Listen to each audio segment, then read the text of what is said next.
Bonjour à toutes et à tous. J'aimerais vous parler aujourd'hui de l'importance des paniers de Pessah. Panier de Pessah, c'est comme ça qu'on appelle ce mouvement de solidarité qui précède cette fête fabuleuse qui est la fête de Pessah. On ne doit pas oublier les plus démunis.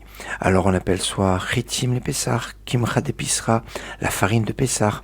En français souvent les paniers de Pessah. Et il y a une dimension dans ce don, dans cette solidarité qu'on doit avoir pour les plus démunis, et qui est une obligation à l'approche de la fête de Pessah, et on doit essayer de s'en acquitter le plus tôt possible afin de permettre aux plus démunis d'avoir une certaine sécurité, une certaine tranquillité pour les préparatifs et les achats de la fête de Pessah. Il y a un enseignement des Géonim assez remarquable. En effet, il y a une Gemara qui nous dit que le monde est composé et créé sur 6000 ans. Depuis Adam Arishon, depuis Adam, le premier homme, jusqu'au temps messianique, il y a 6000 ans. 2000 ans de Tohu Bohu, 2000 ans de Torah et 2000 ans pour la venue du Mashiach.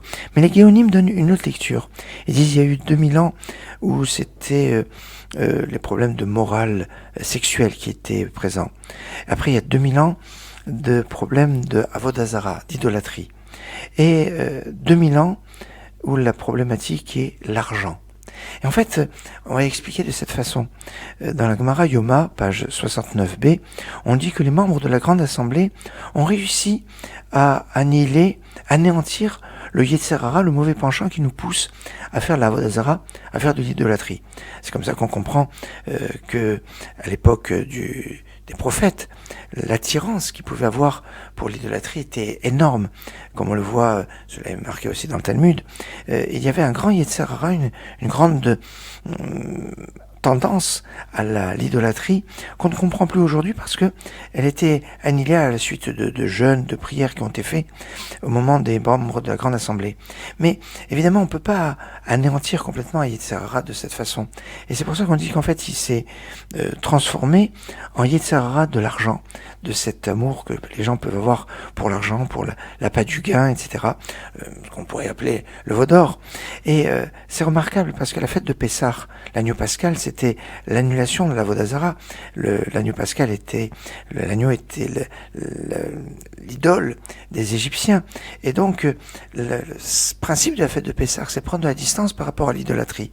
Et donc, par le fait qu'on va augmenter la tzedaka, on va augmenter cette utilisation de l'argent pour la solidarité, quelque part, on va anéantir le Yetzer Hara, le mauvais penchant de l'argent, en montrant que cet argent va l'utiliser à des fins bien positives, de solidarité, de soutenir, de réaliser une grande mitzvah.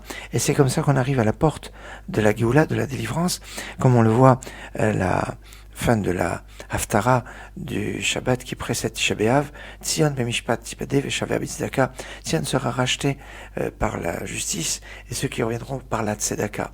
D'où l'importance de la tzedaka, l'importance de ces paniers pour Pessah. Excellente journée.